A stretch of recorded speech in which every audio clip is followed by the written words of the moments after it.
Every week in this forum, I try to engage you to think about different aspects of agriculture. Sometimes that's the hardware aspect, whether it's precision technology, tillage implements, or things like that.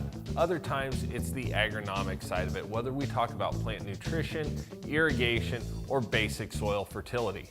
This week though, I want to take a little bit different avenue and talk about the educational aspect that we all need to be involved in and how that relates to all of our operations today and going forward. I'm Keith Byerly, Precision Ag Manager at Central Valley Ag, and this is your agronomy focus video that corresponds with my article on the CVA blog site. So over the last couple of weeks, I've had the opportunity to spend a few days here on the campus at Northeast Community College in Norfolk, working with some different classes.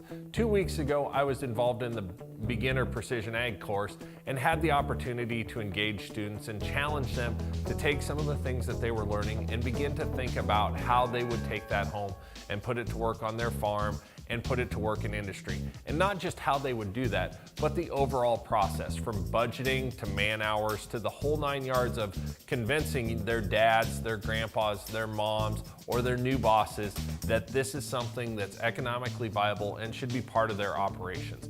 That's one great challenge and one great way that we get to work with the students, but another one is happening today with us here at the Chuck Pullman Ag Complex. For the last 3 years, we've got to come in about the 1st of April and have an opportunity to put our planter Eleanor in the ground and work the bugs out of it while providing an educational opportunity for those students.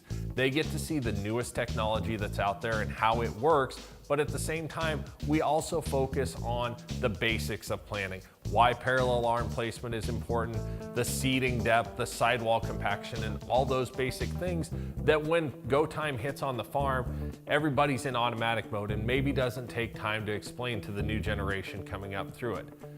The big overall message from this today though is that why we get the benefit of working directly with these students and having that experience, the experience benefits all of us in agriculture. These students are our future plant geneticists, our future floater drivers, and our future agronomists that are going to be working with us to help us be successful for the next 30 to 50 years.